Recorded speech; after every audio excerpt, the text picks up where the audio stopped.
The Hellmouth. A gaping chasm that burrowed its way into the center of the moon, producing a foul stench in a thick green haze. From its depths came wails of horror, unknown to all what happened in that darkness as it swallowed the light, returning only screams and haze. Its outer rim wrought with hive corruption, webs and moon dust covering the gnarled black steel. This was a sacred place to the hive, and a most dangerous one for a guardian. The acolytes and knights were ever vigilant as thralls scurried about the blind world, gnashing their teeth at the wind. Since their conquest of the moon, the hive had been mostly quiet, a nuisance that raised its hand from time to time but was quickly quelled by the order of the warlocks. In the bluffs above, he was concealed from their patrols. Though he wasn't sent here to study them, he couldn't help but wonder if something more sinister lay beneath the crust of the moon. He turned away and slid down the cliffside quietly, his graceful red robe sprawling behind him. At its base rested his sparrow, a hoverbike of gold and purple bearing the sigil of his order. He extended his hand, palm up, his ghost blipped to life, twisting his shell. Ghost, set a waypoint for Archer's Line. The ghost bleeped and the waypoint appeared on his HUD. Closing his hand, he threw his leg and robes over the sparrow, and with a slight pull of the accelerator, he blasted off toward the waypoint. As he sped across the face of the moon, the dust sprawling behind him, the stars above were a blur, and the silence of space overtook him. When was the last time you were there? I was a child, he said with a fond smile. His eyes were filled with the beauty of Earth, and for a moment he forgot himself. My mother and I. He stopped. It doesn't matter. His HUD chirped. We're here. He let off the accelerator and slowed his sparrow. Sitting up, he scanned the horizon. Archer's Line. And there's the accelerator. Mankind once used that to cast cargo to the far reaches of our solar system. Now, it's just a relic of our past.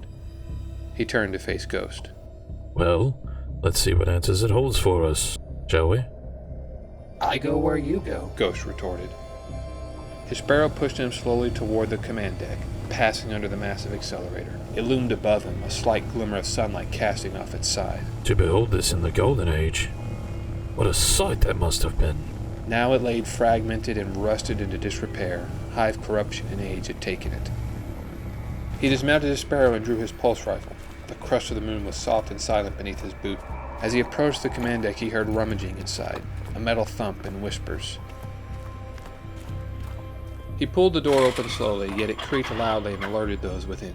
As he rounded the corner, he came face to face with a vandal. It squalled at him and retreated back a few steps. It was alone and unarmed. An Elixni. It appeared to be injured, favoring its right leg and missing an eye. He lowered his rifle, realizing this was no threat, extended his hand, palm facing the creature. Go. Leave this place, and do not return. It chattered softly, looked around, and then scuttled off into the darkness of a nearby hovel. The Fallen. On the moon. Ikora failed to mention that. Ghost floated toward where the vandal disappeared, shining a light into the darkness. I'm not sure she knew. Vanguard record shows no fallen presence here. Perhaps it was an outcast. I'll, update that for them. A dim light peeked through the broken windows of the sunken command deck. Most of it lay buried beneath the crust of the moon, the metal catwalk clanking beneath his boots as he made his way toward the terminal marked on his HUD. These are the coordinates Ikora gave us. He stopped over a shattered terminal screen, covered in cobwebs. Don't worry, I've seen worse, Ghost said as he set to repairing it. He shot the terminal with bright beams of light and hummed a tune as he worked.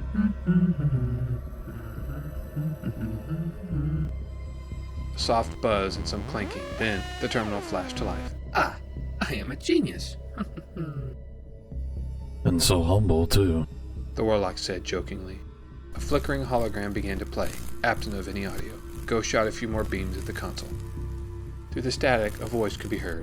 818 has been lost. I repeat, my name is Cal Gesto, a senior science officer aboard Sierra 818. Our ship was en route to Mars when it was damaged by an asteroid and we've crashed upon the moon. I had taken shelter within the confines of an old accelerator. Please send help. The entire crew of Sierra 818 has been lost. I repeat. I scanned no other life forms in the immediate area. The Warlock spied what remained of a skeleton in the corner of the room, crushed beneath the metal and dust. According to the broadcast date of this message, it was sent over 200 years ago, Guardian. When Ikora sent us to investigate the distress beacon, I expected it to be more well, recent. Come, opener of vacancies. The Warlock turned, rifle raised, scanning the room with haste. Who's there? His ghost floated swiftly to his side. Guardian? Sharpen yourself with knowledge before the true battle begins. The voice bellowed through the deck again. The Warlock lowered his rifle. Ghost, can you pinpoint where the voice is coming from? What voice? You mean that you can't hear him? I hear nothing, Guardian. Only you. Disturbed by what he heard, the Warlock ran toward the door of the command deck to see if it came from outside. In the distance, he glimpsed a soft white light that vanished in a blink. Ghost, the sparrow. It appeared under him just in time as he had taken form to ride it, the thrusters roaring behind him as he flew across the face of the moon in pursuit of the light. He passed through a narrow valley of jagged rock and darkness to emerge in a crater of stone pillars and hive corruption. He dismounted his sparrow and looked everywhere for the light, but found only shadows and dust. Curses! The Warlock shouted as he kicked the dust. Guardian, what was that? A slight tremor was felt. He raised his hand to quiet Ghost. As he listened to the silence, he heard a very faint drone. Drawn to the back of the crater, he studied it and saw a glimmer of red pulsing on the wall. It's not a wall. He thought as he furiously brushed away the dust. It's a door. Beneath the dust, he discovered massive black chains clinging the hive rune to the door. Its drone seemed to grow louder and its pulse brighter as more of it was revealed. Open it. He commanded while stepping back and raising his rifle. Guardian, I don't think this is a good idea. We weren't sent here for this, and Ikora... The light is behind this door, and we need to find it. Ghost hesitated, then floated slowly toward the door. I want it noted that I was against this. Ghost set to work on the lock. I have encryption, so messy and unreliable, but what more should one expect from a mindless horde of beasts and filth? The chain broke away from the door with a loud thud, and the rune vanished. Ghost froze in place. That wasn't me. Looking up at the massive door, 2 more runes began to drone, filling the crater with sound and tremors, dust falling all about them. Ghost hurried back to his guardian's side as the chains broke and the runes vanished like a squall. The sun dipped behind the horizon and the crater filled with darkness. The pillars of stone began to glow green, as did the runes that surrounded the massive door. Ember light shot through the crack of the great door as it grinded open. The light turned blinding and the howls of the hive echoed forth. We've woken the hive! The Warlock's eyes adjusted to the light as he saw the thrall pouring onto the surface. Wailing and gnashing their teeth, they came clawing at him. His eyes widened. Pulling the trigger, he slew the first few. Their limp bodies fell into the dust, throwing it up into the air. He channeled the void within to push back the next wave with the palm's melee. Their remains dissipated into the ether. Floating away from them, he shot as many as he could. They seemed to repopulate quicker than he could slay them. Hundreds of them all around him. From the void he drew again, a grenade placed amongst a large grouping, pulling them into itself and buying him some time. He slid behind one of the stone pillars and reloaded. Rounding the pillar, he heard the scream of a knight, but was upon him quicker than he expected for a creature of its size. Towering above him, the knight swung a large sword of scarlet red down upon him and clipped his shoulder. He screamed in pain and pushed him away with another melee. The knight was undeterred and pursued him still. He jumped back and up onto a stone pillar. From there he could see into the door and beyond. It was a pit, from which came more thrall, acolytes, and sword-bearing knights. He summoned another vortex grenade and placed it at the foot of the knight. It withstood the swirling void for a time, but was ultimately consumed and burst into void energy, destroying several of the hive. A loud bellow came from the pit. The Warlock looked up to find an ogre emerging from the foul green haze, slamming the ground with its fists, sending tremors that knocked him off the stone pillar.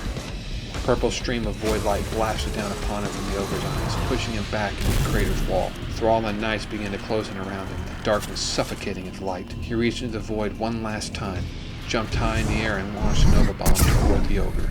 The massive sphere of void light traveled slowly across the crater, eviscerating all the hive in its path. Slamming into the ogre, it detonated and splintered into smaller void spheres, pulling it into the void and leaving nothing behind. The Warlock fell to one knee, his breath heavy. Ashes of the hive scattered about him.